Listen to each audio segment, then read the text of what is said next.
Hello and welcome to Willis Resilience TV, a channel that brings you the very latest news and coverage of an extraordinary expedition to the South Pole by 19-year-old explorer Parker Liautaud, who is looking to set a world record and shine a light on one of the biggest issues of our time, climate change. Since Parker and his team, including cameraman Paddy and Willis Communications' very own Nathan, landed in the Antarctic, we've been following their progress pretty much every step of the way. First of all, on the crucial science leg of the expedition, and now on the race.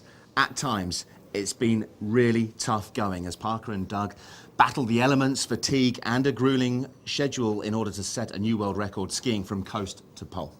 Suffering from a bad back, shortness of breath from altitude sickness, and a sweat rash that is making it downright painful to ski, Parker is having to dig deep.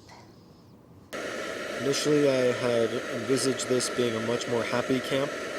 Medically speaking, things haven't gotten a lot better with the rash. I think after a lot of similar kind of experiences, I sort of mentally gave in at the end of today.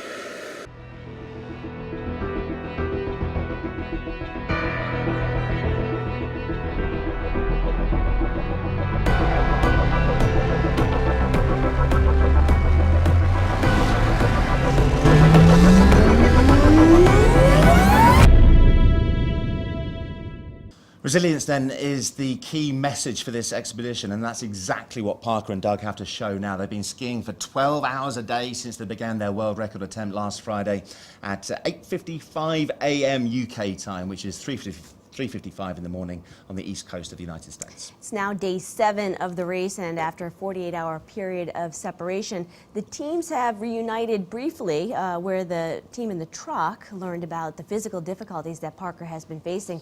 He told them, "I hit a wall and just can't continue." Well, after an 11-hour ski yesterday, they managed to travel about 15 miles towards the final destination, which is, of course, the South Pole. That's below the target rate of 18 miles a day. They are still slightly behind schedule and have ground to make up. And also the weather has deteriorated. Winds in the region have reached 30 miles an hour, temperatures at -25. The wind chill factor has taken those temperatures below -40 at times. And the best way perhaps for you guys at home to get an idea of just how cold that is, imagine standing in your freezer, which is just over or just under -20, I think, with gale force winds buffeting you all day, every day. That sounds brutal. And the weather really hasn't been an issue until now. Not yet, no. It's going to get even tougher. Well, the team, Parker still has 236 miles to go, and the weather could throw yet more challenges at him, but the guys still have 16 days to turn this around, so it's a real test right now. Remember, Parker has always been clear that raising awareness about climate change is his motivation for taking this trip, and at 19 he's now a seasoned campaigner. Before he left, he reminded us that the race is really a vehicle for the message.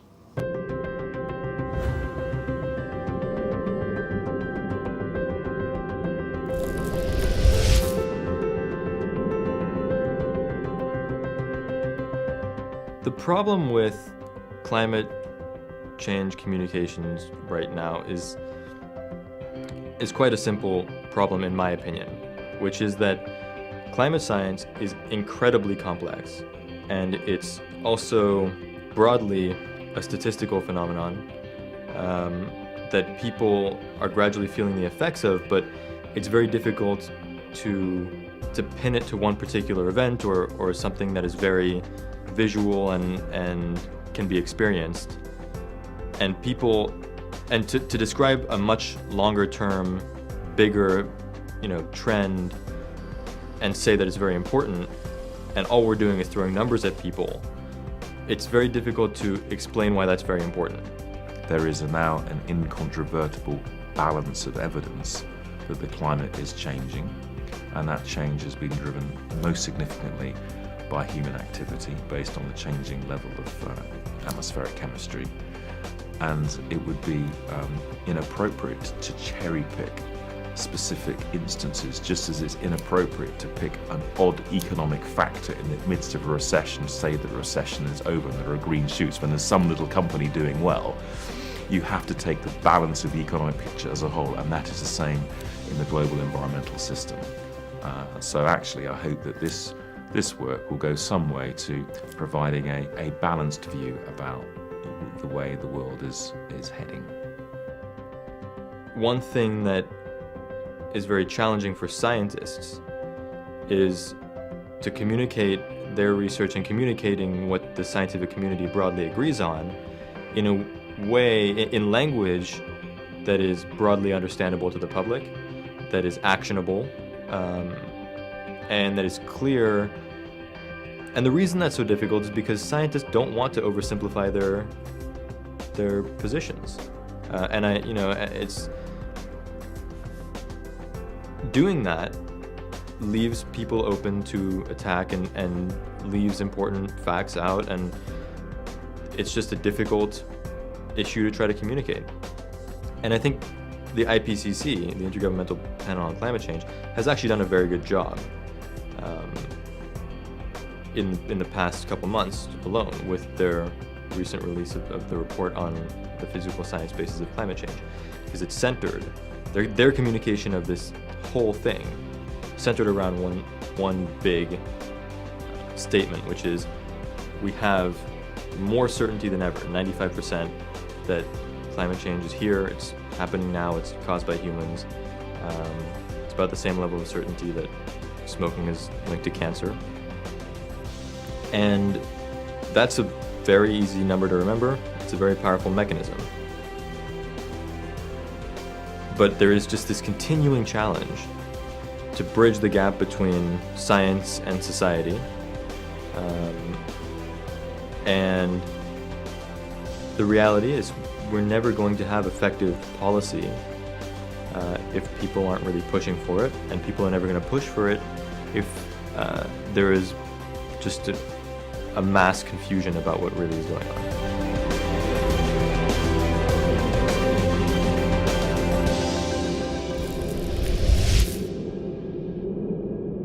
Remarkable. Once again, he is 19 years of age, and everything that he's putting himself through is in the name of climate change science, helping raise awareness for that.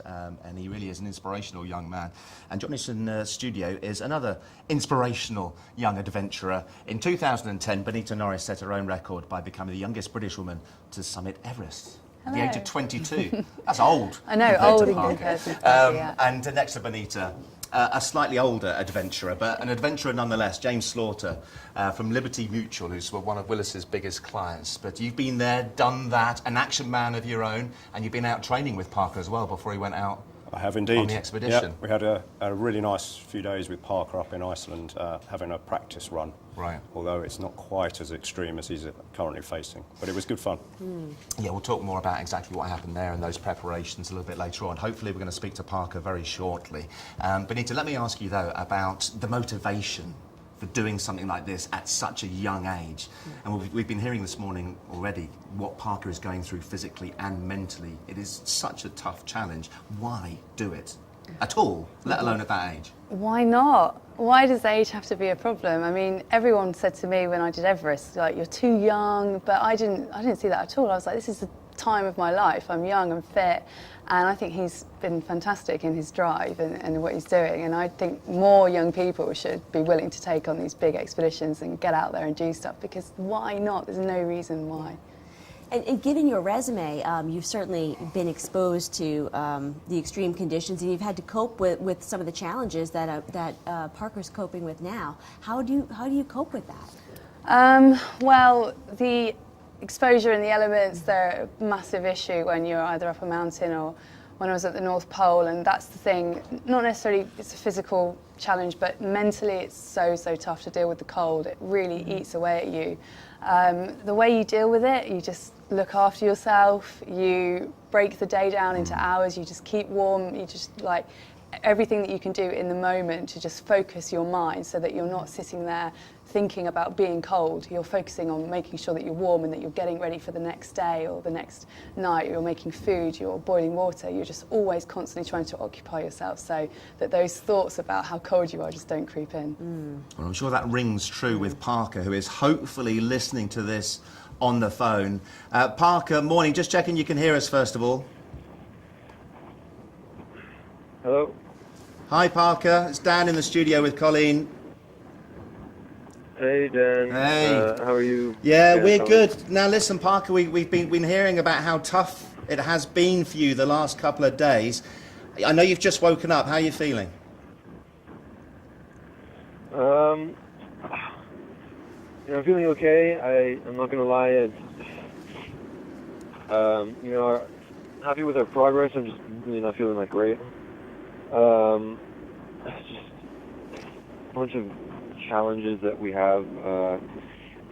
I think I picked up a virus at a base camp before I came, and it's just causing a really annoying cough that's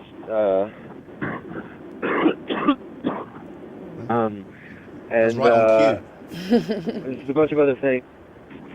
It's fine though, it's just stuff that we have to get through and take care of. But we truly have to focus and do our distance every day. And today's not looking particularly exciting because there's 35 knot winds, persistent in our faces, and we've got a big day ahead of us. We're all pulling for you, mate. You know that. There's a huge amount of support back here for you. And we're wishing you all the best. Keep going. I know a pep talk might help at this stage. We have James Slaughter with us in the studio, someone who has been out there with you during the preparation phase. James, go for it. Let's give our man a lift. Hey Parker, how you doing? We're watching you. You're doing great. I had such a good laugh up there on the Icelandic shelf with you. I know you can do it. And keep going. We're all watching. Fingers crossed. Keep your head down. Keep going. Parker, are you still there? Oh no, there you go.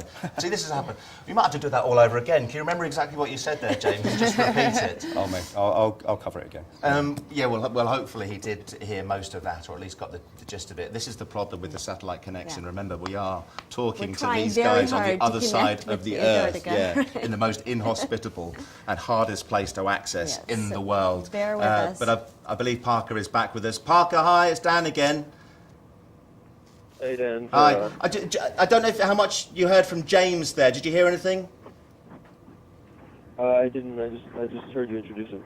Okay, well, James is going to repeat everything that he said word for word now. No, sorry, you don't have Hey Parker, I was just saying hi and keep it up, keep going. I had a great time up on the Iceland Long Glacier with you training, and you're doing a great job. We're watching. Keep your head up, keep pushing on, and every day is another step closer, so keep going. Thanks, James. It means a lot that you would come on the show and talk to me. It's very encouraging to be able to listen to people just be supportive, and it really does help a lot mentally. And I really appreciate you coming on. No, it's an absolute pleasure, Parker, and it's always nice to know you're not on your own down on the ice there. Yeah, and on that absolutely. point, Parker, tell us about the role of Doug, how crucial he is to you and what you're trying to achieve right now. Well, he's everything. That's the reality of the situation. In a team, you sort of rely on each other, but especially Doug, who has a lot more Antarctic experience, or in fact, the only one of us two that really has interior Antarctic experience, plays a critical role. The other day, he was navigating through some relatively tricky terrain, and we ran into a couple of extremely large crevasses, big enough probably to swallow an entire series of tractors and trucks, and he navigated through them with ease, and it's just really great to be able to work with someone who knows so much about the environment we're in. And Parker, I know you're just getting up and planning your day. What is the goal for today? What do you think you can manage? Sorry, can you repeat that? I know you're just getting up. What is the plan for today? What's the objective? What do you think you guys can handle given what you're facing? We're going to try to ski for 11 hours. I don't want to really push it too much further after that. The reason is that the winds are really going to take a toll on us. And at the same time, I don't want to push the cold too far. Have you had to But reassess? I think we're going to try to get. We're Parker, going to try to get 15 nautical miles or more. have you had to reassess the goal? Do you still think you can do this in 22 days? Sorry, can you repeat that? Yeah, sure. I'm just wondering if you've had to reassess. Do you still think you can do this in 22 days, reach the pole? I still think we can. I don't, I never, have said that it's going to be certain. And there's certainly been times throughout this whole thing where I've doubted, if we're even going to make it at all. But that's just the mental ups and downs of an expedition like this. The reality is that we don't know entirely what's going to happen in the next couple of weeks. So, not even entirely. We don't know anything about what's going to happen in the next couple of weeks. So it's very possible. We're going to try to just put our head down and do 15 or more every day miles. And if we do that, we'll make it in time for the record. But any number of things could happen between now and then. And last question before we let you go and prepare for what lies ahead today. We've been hearing a lot about this rash, and you mentioned the virus that you might have picked up. How bad is it, and what can you do about it? Bad enough that it was bleeding. It's one of the most horrendous forms of pain that I've ever had to endure on an expedition. It's not like I have huge amounts of experience either, but the reason I say that is because you can't do anything really about it during the day. You just have to take every step, and it just grinds, and it's horrible. But I'm dealing with it in any way that I can. It's kind of we're using the medical equipment available to us. It's very limited, but we have one small med kit. I'm using bandages and painkillers and nothing too strong, but I think it's going to be fine. It hasn't gotten any worse, so at least stabilized. We're in awe of what you're achieving here. Keep going, mate. Thanks for taking the time to speak to us, and hopefully we'll have another update tomorrow, and you feel a little bit better about things. Thanks, Parker. Yeah, thanks everyone. Have a great day. Good luck. Oh, boy. Probably the last thing he wants to do is get on the phone and talk to us and field those kind of questions.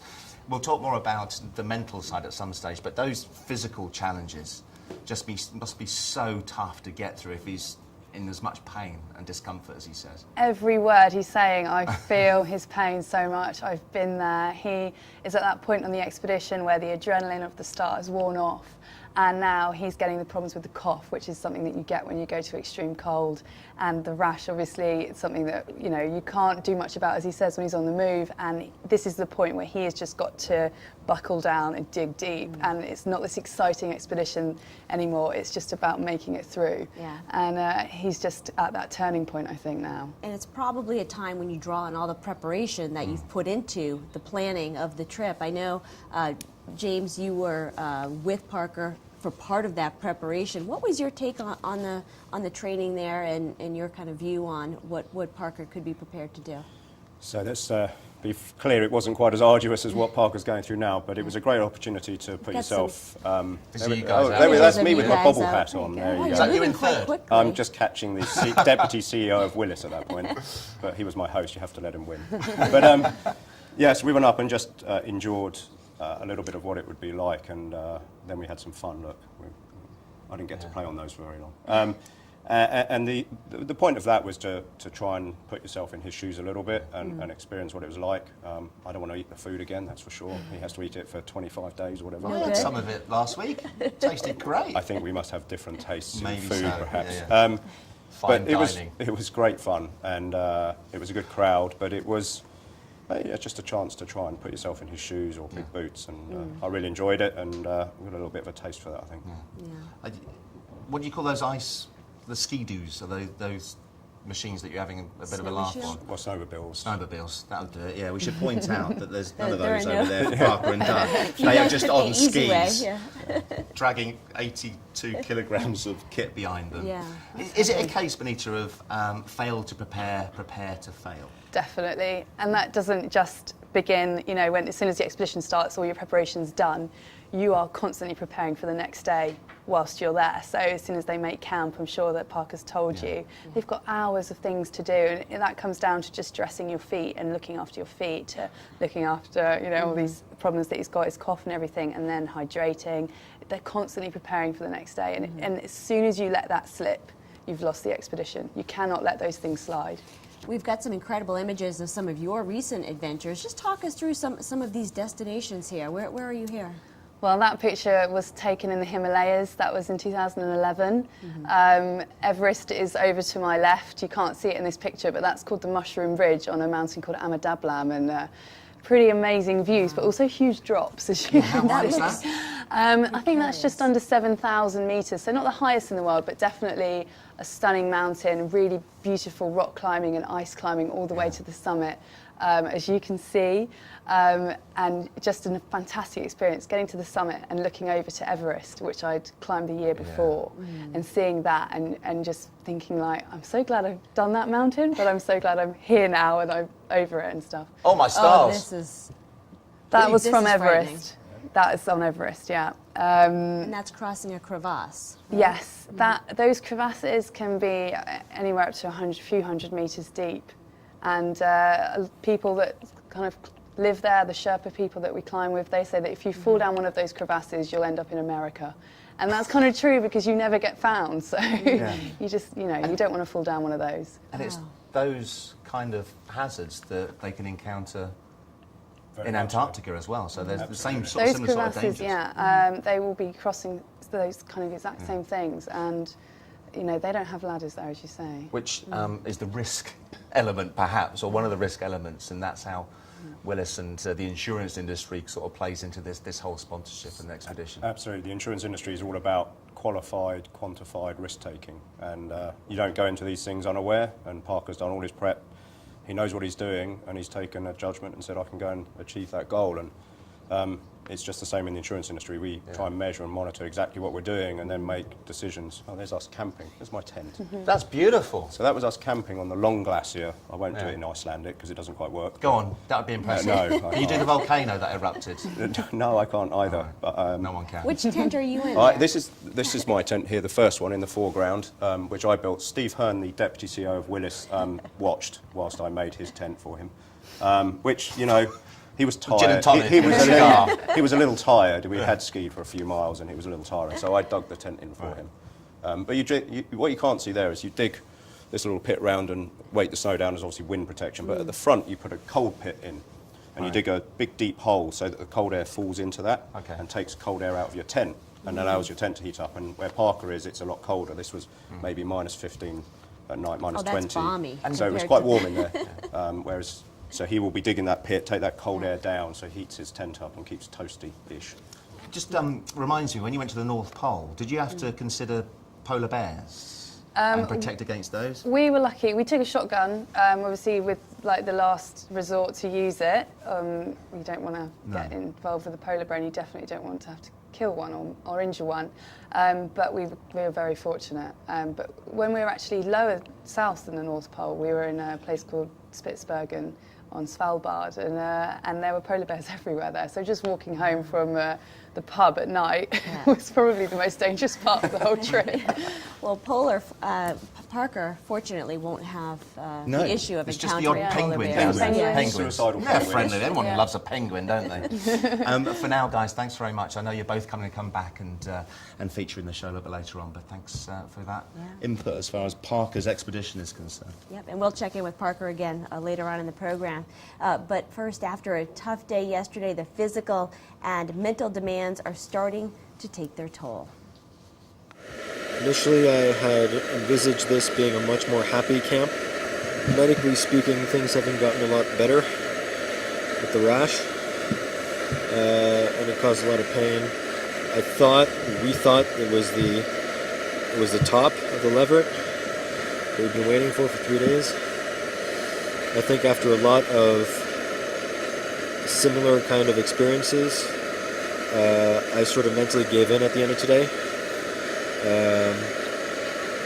Not in terms of not wanting to keep going, but just in terms of being able to put aside the things that hurt, which I've been able to do all day.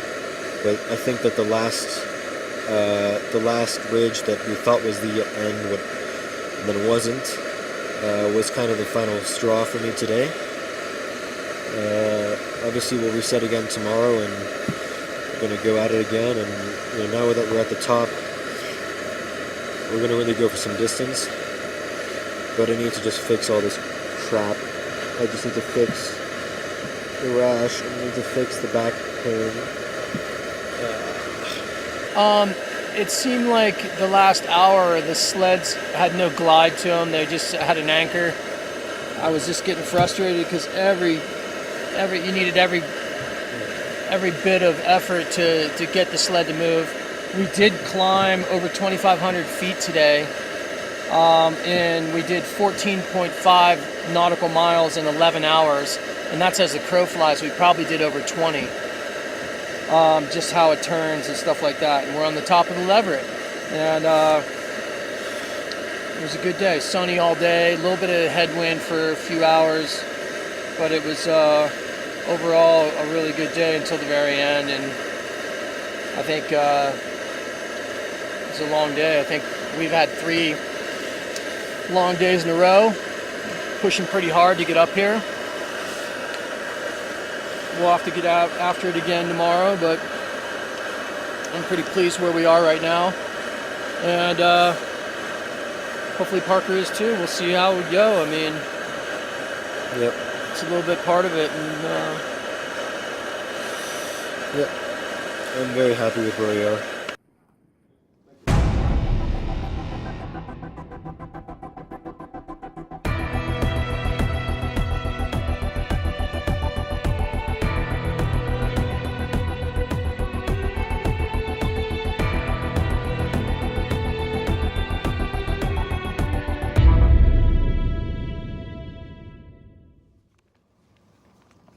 So Doug is worth his weight in gold at the moment. If I had to Parker, go on a trip like that, Doug is the partner you take want. Doug? Yeah. I think, I'd just want to hang out with Doug. I want Doug as a big brother, I think. This guy's from California. He's a surfer, dude. But he can go anywhere in the world and be utterly comfortable with it, in any condition, at any time of the year, with whoever. He and might right actually now, be a superhero. yeah. We'll have to come up with a special name for him. But Parker's in good Doug. hands. So, yeah, brilliant. That's the kind of people we're working with. Yeah, we'll come up for a special name for Doug, shall we? Director says Doug. Excellent. Parker, we are reliably informed by someone that knows him, always sounds like that, but he's definitely down at the moment, and Doug is responsible for lifting him up. Yep. They'll do this, They'll definitely. do this.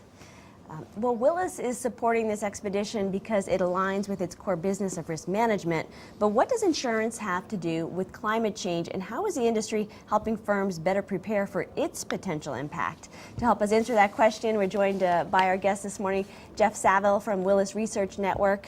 Welcome to you. James Vickers, chairman of Willis Re International. Thank you for joining us. And staying with us is James Slaughter from Liberty Mutual. Gentlemen, great to see you. James, I want to start with you because while there's still debate over what is causing climate change, our weather is changing, and more extreme weather, of course, translates in the insurance world to insured losses. So do insurers and does the insurance industry have a direct interest in mitigating this impact? Yes, it does. It has a number of interests, but I mean, the first interest is the commercial interest of pricing risk and understanding the financial impact on the insurance companies and reinsurance companies of these extreme weather events. It's critical that companies understand the underlying trends and try to reflect that in their pricing. But there's some other aspects about this. It's not just about managing their own risk and managing their own portfolios. Insurance companies are interested in developing new product. You know, what issues are these changing climate conditions producing for clients? What can insurance companies do about producing new products that can help clients mitigate that. And then thirdly, there's the corporate social responsibility aspect. I mean, insurance is the ultimate social product. It's about spreading risk of the few over the many. And most major insurance companies spend a great deal of time on their corporate responsibilities. So the whole thing is becoming much, much higher on the agenda for the boards of management, particularly of major global insurance companies.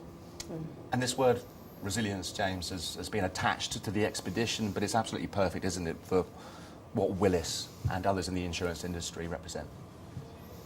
Yeah, absolutely. I mean, so Parker's resilience to the cold and to rashes is clearly his necessity, but the insurance industry has to be resilient to all of those risks that we face, the ones we know about now and manage now, and the ones that will emerge over time, whether they be weather-related or any other type of risk. And the insurance industry, you know, a lot of its strength and skill lies in its ability to predict, forecast and model a lot of those particular exposures. So we've been actively modelling and trying to better understand earthquakes, windstorms, the impact of flood, for example, for many years. And I think it's one of the core skill sets of the insurance industry to understand those risks. And if we do that, then we make ourselves more resilient to those impactful events.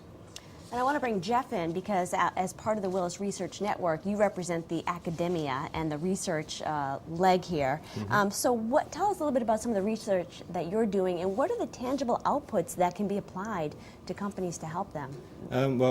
My role is to help coordinate the atmospheric hub of the research network. So all the perils to do with tropical cyclones, extratropical cyclones, tornadoes, hail, and how that relates to climate change, because the thing about climate change is, you know, it's a movable feast. You know, the past doesn't necessarily represent the future.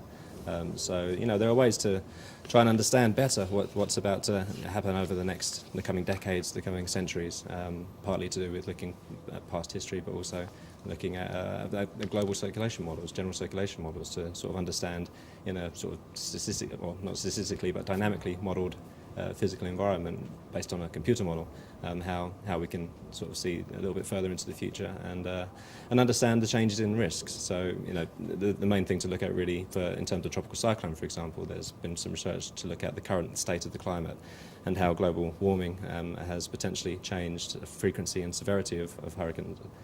So one of our researchers, Greg Holland, our professor based at NCAR in the US, one of his research papers has looked at the difference in frequency of the more severe storms. So, you know, activity rates, so the actual number of storms doesn't seem to have changed according to this paper. But the actual shift, the distribution of the intensity, so it's all shifted towards the more extreme scale, the more extreme end of the scale, so category 4 and 5 hurricanes. Let's try and find a bit more context here. There's a huge amount of damage caused by extreme weather conditions. If you go back to Hurricane Katrina, I don't know how accurate these figures are, but I've seen reports of up to $108 billion worth of damage, which obviously has an effect on the insurance business. Is that the key goal? Is to try and limit the sort of the damage figures that you guys will then have to what that figure insure? doesn't quote is a much more frightening figure. That may be an insured figure, but it's the economic loss, and the gap between the economic loss that countries and society suffers against what's insured is big. Even in a developed economy like the US, it's big. And when we step down into the emerging markets, somewhere like the Philippines, the recent Haiyan loss, the actual amount insured, let alone reinsured, would be several $100 million, if that. The loss is running into billions. And the challenge for us in the insurance industry, as James said, we have the skill and the understanding about how to try to manage and price this, is actually to sell, to distribute product in a way appropriate to the local markets, to begin to close that gap up a little bit between economic loss and in what insurance can pay. Has there been success in that over the years? Insurance as a product is broadly a middle-class product, essentially, that you need people with assets. So it's difficult for insurance companies to penetrate where the net income of the population is very low. And so you see initiatives like microinsurance, which are schemes to pool together the risks of for example, drought-ridden farmers in Africa, and pull that together and try and manage that in a way. And there are schemes backed by the insurance industry and also NGOs and and governmental organisations to try and help penetrate that sort of gap, as we would call it, the economic gap between insured loss and economic loss. It's very, very difficult to distribute those products. And clearly, one of the ways that the insurance industry can help is to educate those people that are affected and try and let them understand some of the perils that they're exposed to. And in educating and developing a good awareness of risk, I think you help people manage risk better. That might be through insurance, it might be through other mitigation factors, but as an industry, the insurance industry is very clear that it's there to help people mitigate those risks in whichever is the most appropriate. And one of the big themes in Parker's expedition is collecting data that can be used to contribute to understand better climate change and the impact on our world. So when it comes to insurance, James, I know that Willis Re has a big data and analytics arm to it. In what ways is analytics being applied to help clients understand their risk better? And what's the direction there? Where is that going? Because I know most of the models use historical data, but we need more data to look forward. Now, you touched on the key is what I would always describe as taking aim from the macro to the micro.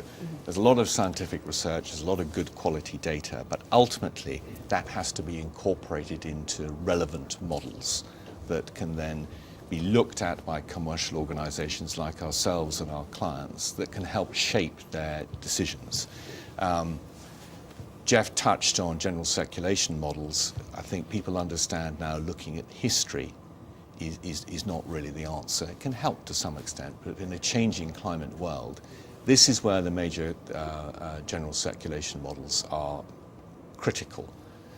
The enhancement in computing power, because these are monstrously complicated models, is becoming very interesting. Because ultimately, commercial businesses are not really interested in the climate, they're interested in the weather. We want to know, we can say there'll be more severe typhoons in the Northwest Pacific in 50 years' time. Actually, as an underwriter, what James wants to know is, are there going to be more next year or this year? So how advanced is the research, these models, and can policy, for instance, be shaped based on what we have right now, Jeff? Well, when you look at computer models as well, you have to remember that all models are essentially wrong to start with. It sounds like an upside-down way of thinking about it, but the real key to the research into using computer models to model the atmosphere is to understand how they're wrong, in what direction, to what extent they're wrong, and then you can get closer to sort of ways to understand your risk just that bit better. And start to advise policy, start to advise decision making. And how fast is the technology improving to provide better analysis, better research? Well, one of the key challenges is computer power, really. As fast as computing technology increases, there's always a sacrifice in terms of distance into the future. You're looking complexity of the model and also the resolution of the model. So there are certain things that can be picked up using broad-scale resolution. So therefore you can look further into the future. But the finer scale you get, the less lead time you have. So in terms of weather forecasting, normal weather forecasting, just a few days, but very complicated climate modelling, you're looking further into the future. So therefore you have to sacrifice a little bit of the resolution. Moving in the right direction, at least. Absolutely, yeah. It's all getting a little bit clearer. You must be very proud, you two, of Willis's association with what Parker's doing over in Antarctica. The more data, the better, really. Yeah.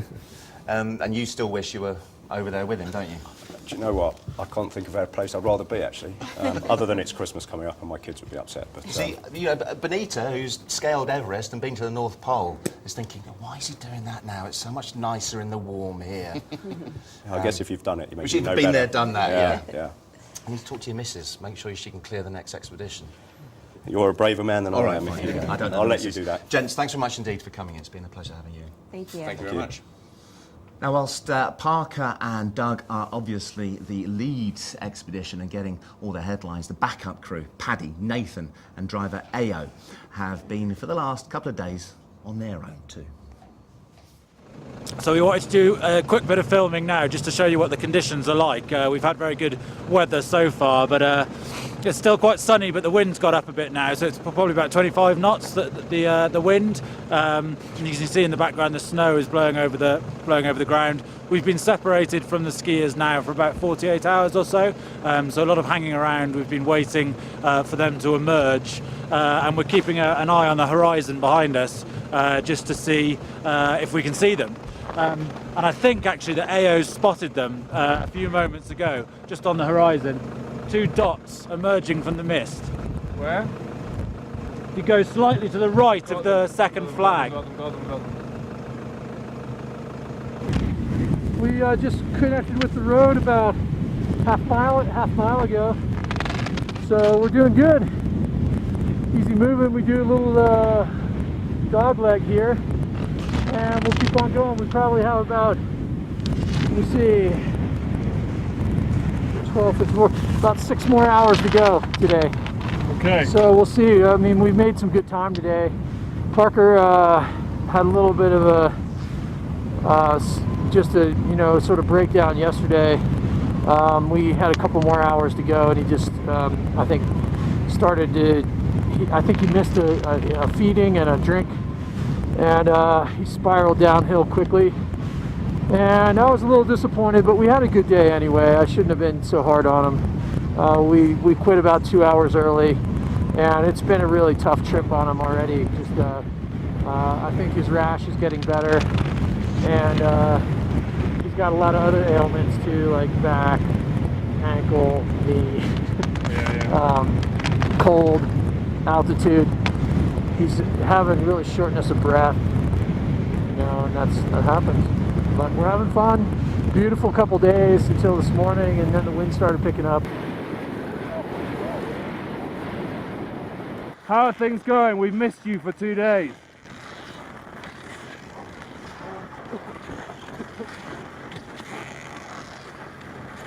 Say again?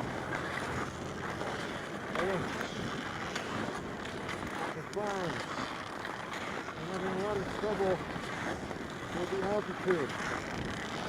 You feeling the altitude? I can barely breathe. Yeah. I had a cough. The doctor at ALE thinks that I have a virus that was going around a union. Be careful, because it might turn into a chest infection. And everything still hurts. He spoke to Parker earlier, and everything still does hurt, apparently, but he is soldiering on manfully. He's got Doug along his side, and although he does kind of cover himself, he seems all right. He's saying, listen, there's always a risk associated with these kind of expeditions. We might not do it, but they are ploughing on, and they are still with a shout of reaching the South Pole within 22 days, which would be the world record they want to set. We've got Benita Norris with us, who's another young adventurer. She scaled the heights of Everest at the age of 22, watching with interest there. And we've spoken already this morning about those physical demands that Parker or anybody, I guess, goes through these kind of challenges, experiences. What about the mental side? How tough is it mentally to get through what they're doing now?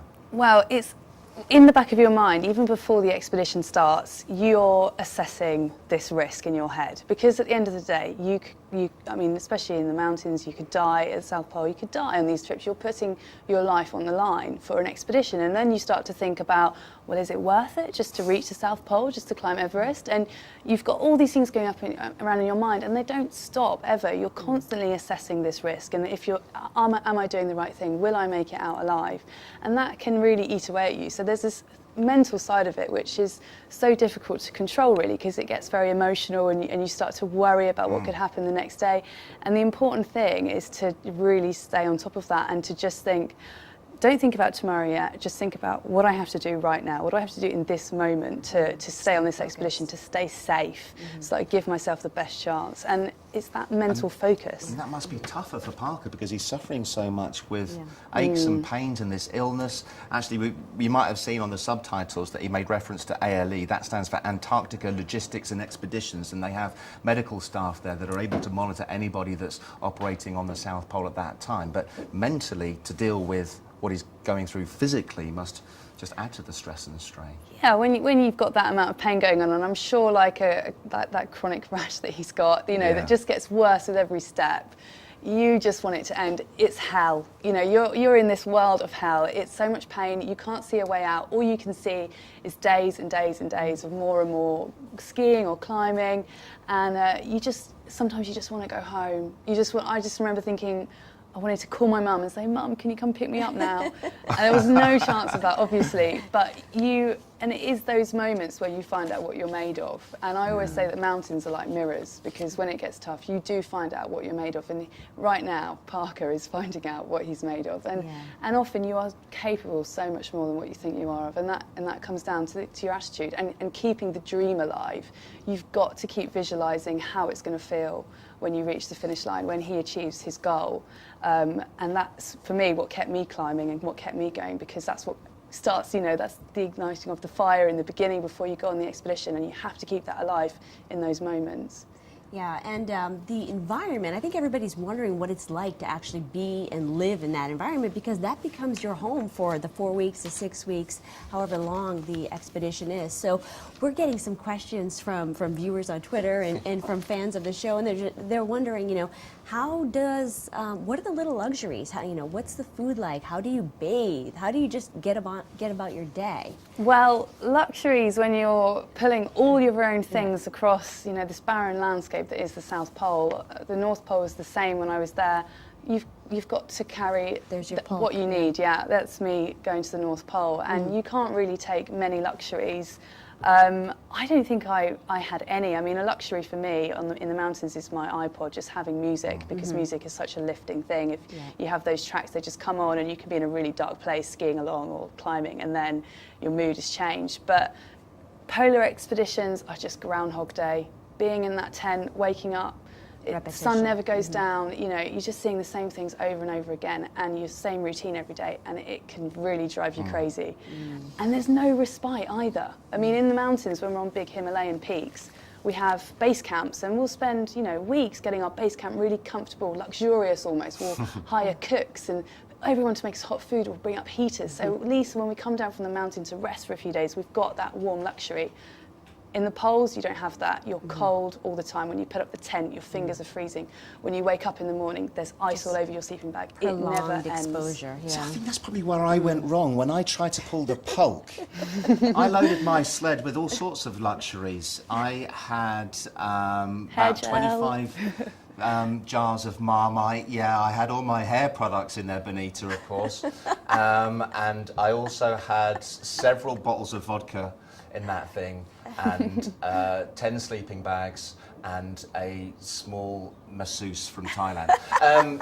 But I found it quite tough to pull it over. That was a joke. There were no human beings in that as I was pulling it. I found it tough pulling that. I know it's not supposed to go over grass, but it's easy to forget, again, and we relate this back to what Parker's going through. There's 82 kilograms worth of kit and supplies over terrain that can be like that. Yeah, what we've got to remember as well is, even though it looks fairly flat, he's also at altitude. He's at like 4,000 metres, I think, or maybe, I'm not 100% sure. I'm sure you've got someone in your ear telling you the right height, but that is desperate when you're trying to pull an 82 kilogram weight over ice, which is so cold that as the sledge is moving, it's also freezing to the sledge. That is just so tough, and the altitude will be busting his lungs, and he will find it difficult to think straight sometimes, and that's why the South Pole is so tough. Yeah, and now speaking of comfort, looking at this image of the tents, I'm not sure you're going to be comfortable when you're perched so precariously there. Well, this was a summit camp on Ama Dablam again, and I've actually just returned to the summit, so my friend is above me looking down, taking a picture of me, like lifting up my hands as I reach back to summit camp after our night attempt on the summit.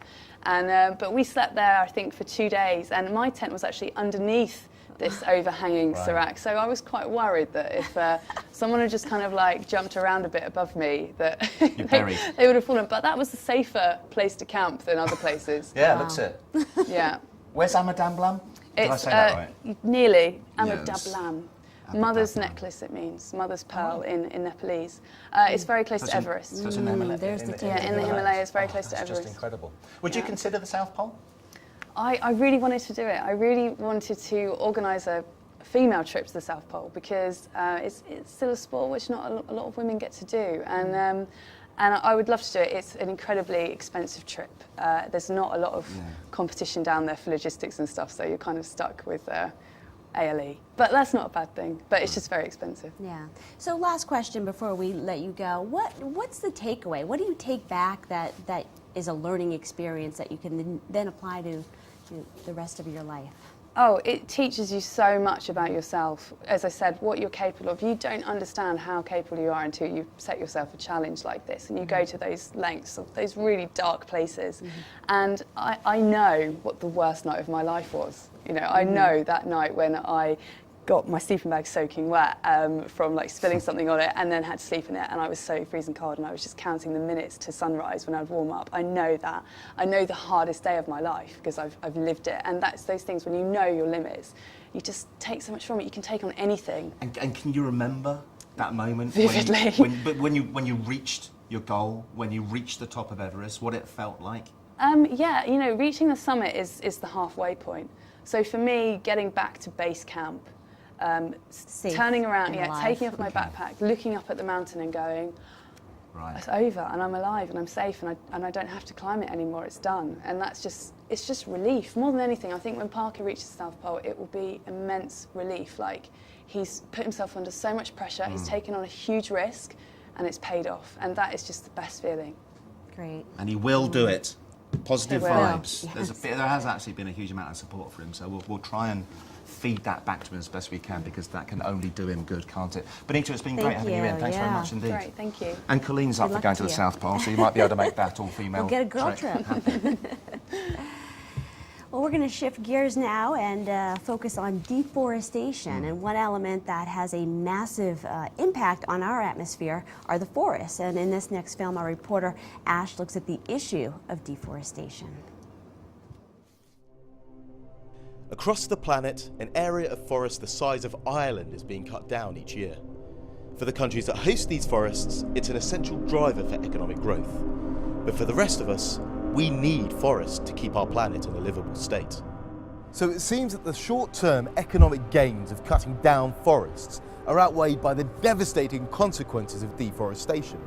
I met Dr. Doug Parr, Chief Scientist and Policy Advisor at Greenpeace, to understand what forests do for us. The thing about forests is they produce clean air, clean water, they keep biodiversity going, which is so essential to keep pests in check for growing food and so on. So we need them, and the people are chopping them down because the things that are inside them are valuable, particularly the timber, particularly the land that can be used when the forests are cleared. And for local communities around those, they can find that quite a compelling argument, even though for the planet's sake, it's important that we keep them. To learn more about why deforestation is so compelling, I met Will McFarland, a researcher at the Overseas Development Institute who specialises in forest management. Throughout history, forests are a natural resource that countries have used to create new things, help them with their economic development and support the livelihoods of people. Yeah, we get rid of forests so we can use the timber. We get rid of forests because we can then use the land for other economic activities. For example, grazing animals, growing crops, building cities, building motorways. That has a contribution to economic activity. So how do we convince developing nations to keep their forests? Alistair McGregor, the Chief Operating Officer of Trucost, explained to me why we should take an interest in forests and how we can protect them. So we should pay countries such as the Congo and Costa Rica, Brazil to protect their rainforests, because not only are there local ecosystem service benefits, they are responsible for sequestering a huge proportion, say 25% of global carbon emissions. So is there any benefit to those developing countries to keep their forests standing? Costa Rica protected its rainforest, took a conscious decision to protect its rainforest to promote ecotourism. The country now generates several $1 billion a year from ecotourism. It has over 2 million visitors each year, and this is for a country with a population of between 4 and 5 million.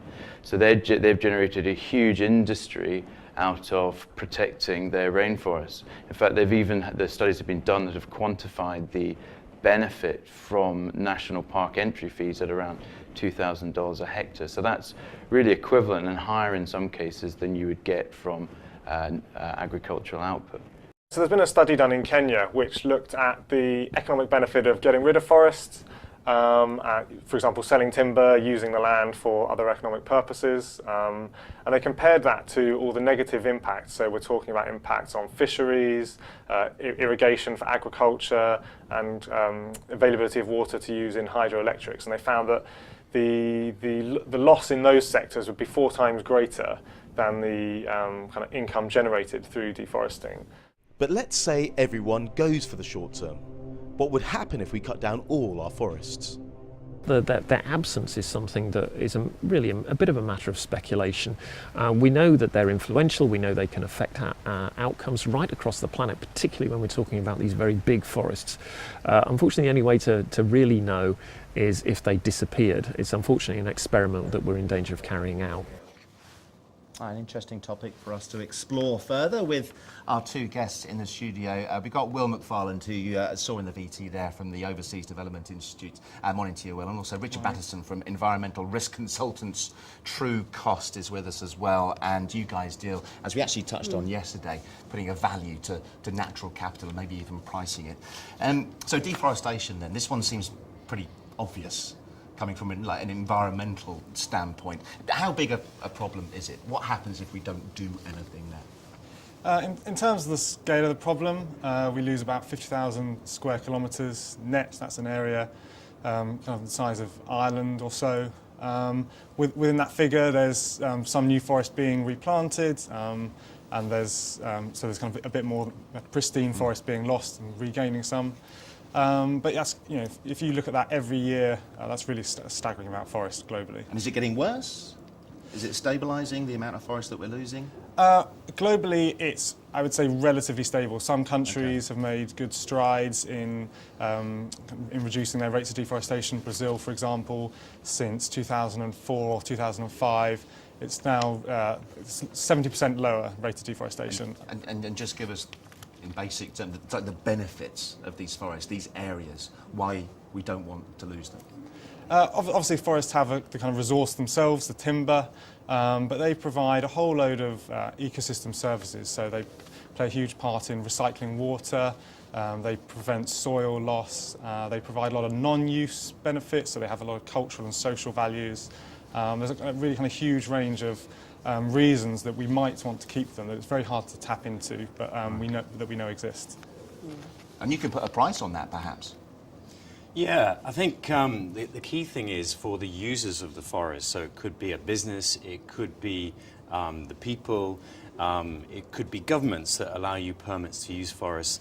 You've got to understand the value that's been created by those forests before you can allow people to gain commercially from the use of those forests. So I think it's really important to understand the value in financial terms of our ecosystems and forests. But how do you project that value? Because in the film, we heard about the short-term gain, financial gain of deforestation for the individual nation. How do you, I guess, persuade them or convince them that there's a long-term financial gain not by avoiding deforestation? Well, sometimes it's a near-term financial gain. So, for example, for a brewing company, you might find a company that finds it cheaper to invest in what they call natural infrastructure, so preserving the rainforest. Why? Because if you chop down the rainforest, all the topsoil floods off and runs into the river and runs down the river, and that company will have to clean all the sediment out of the water before it can use it to brew beer. And actually, for some brewing companies, it's cheaper to buy and protect vast areas of rainforest upstream than build man-made infrastructure. So there's a near-term financial argument in certain cases, as well as a medium-term argument. So is that happening? I know you work with companies to identify these kind of opportunities. What kind of real-life applications can this take? Yeah, so you have companies like SAB Miller that have done just what I described. You have companies like chemical companies like Dow that have invested in wetlands. And you have companies that are protecting areas of the rainforest like Natura, which is a Brazilian cosmetics company, who relies on certain materials from the rainforest, and they have essentially protected vast areas of the rainforest to preserve their assets. Do you think it's important to put an actual price on rainforest, on natural capital? There was a great analogy that I mentioned yesterday when we were talking more about natural capital. Somebody had written a piece, and the crux of it was there's no point in weighing a fat dog. You know that it's fat. You don't need to know how overweight it is in order for you to do something. So is it important to have these actual values before something happens to prevent it? There's a difference between value and price. I think value is very important to understand. The range of things that don't currently have a price can be taken, for example, by governments and policymakers to help them decide on allocating land, what land should be used for. When it comes down to price, that starts to infer that we might be able to trade it. And I think whilst that may be kind of very beneficial in looking for cost-optimal solutions to climate change, we need to then start thinking about whether stored carbon or protected rainforest in one place is similar or entirely different to what you might be kind of trading it against. So I think valuing is very useful for helping you make decisions. It doesn't necessarily have to have a price. But talking about price, what's your view on this, paying nations to keep their rainforests? I think to some extent developed countries, donor countries have a historical responsibility perhaps, especially in the fight against climate change, to support developing countries with little natural resource or capacity in their fight with deforestation. So I think there's some responsibility there for kind of direct relationship. Taking a step back from that, we know that the commodities that drive deforestation have huge export value for those countries, and that demand arises in many cases in developed countries such as ourselves. So that's a bit more of a complicated way in terms of the relationship between, I guess, rich countries and poor countries and who takes responsibility. So that's going to have to be a kind of a close partnership there. What's your view, Richard? Yeah, I think actually, just touching on the business aspect there, I think businesses have been the cause of deforestation actually, and our demand in developed economies has created consumption, especially for four main commodities, soy, palm, paper and pulp, and beef. Those four commodities account for 50% of deforestation. But I think businesses could also be the solution, because I think a lot of businesses are working on the thesis of no net deforestation in their supply chains. There's actually no need to cause deforestation. It's an easy option, but it doesn't actually, it's not a productive option. Right. You can actually use the land you've got better to create more crops, more yield, more produce than using newly deforested areas of rainforest. Elaborate on that. What are the benefits? Well, the benefits are basically, to businesses, yes, you can create, if you're a big company like a retailer, a food retailer, for example, or you're a Unilever or something like that, you can work with your supply chain to actually lower your costs. How? Because if you educate the farmers that by improving the yield with your current land that you're using, right, that's more productive than paying someone to burn the rainforest and create huge problems for places like Singapore, as we saw earlier this year, then actually you can lower the price. But there has to be an appetite and an understanding amongst those big businesses that is actually the case. And are we seeing that? Yes, that's growing. And in fact, I think we'll see at the next Davos in January, next month, quite a big movement coming out of that, hopefully, that will be centered on this. Right.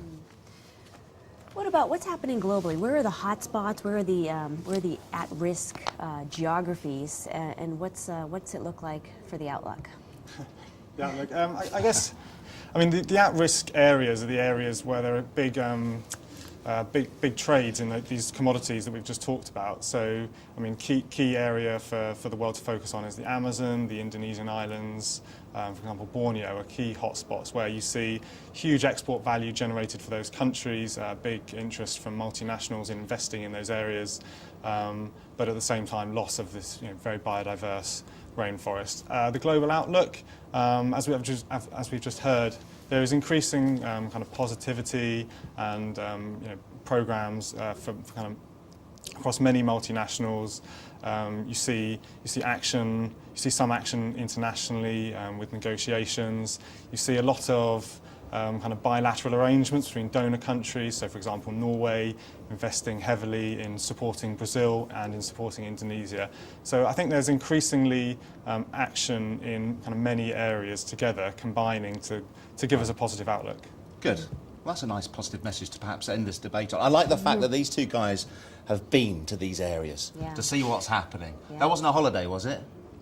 Vacation in the rainforests? I've done both. Right. Busman's holidays. Would you go to the South Pole? Would you Why go not? to the South? Why not? I'm not putting you on the spot. It's kind of live. I know. It's all right. I know your word is your bond, Richard, but no, you prefer the rainforest. I'd give it a try on a bicycle. I'm a keen cyclist. I'm not sure how my bike would cope with the snow. Has that been done? Can we research that? Has anybody cycled? Did you see the tires that they have on the truck? I wouldn't want to push those around with a pedal, but no. There are easier ways to get there. You can go for vacations to the South Pole, actually. Maybe one day. Thanks very much indeed, guys. gentlemen. Interesting topic. Thank you. Okay, in tomorrow's show, we'll bring you the latest news on Parker and Doug's race across the ice. Fingers crossed it gets a little bit easier for Parker, who is struggling at the moment. Yeah, we'll bring you the latest, and in a discussion about the impacts of climate change, we ask what happens when the supply chain breaks down. Join us tomorrow for the next installment of our exciting journey to the South Pole. Bit of salute.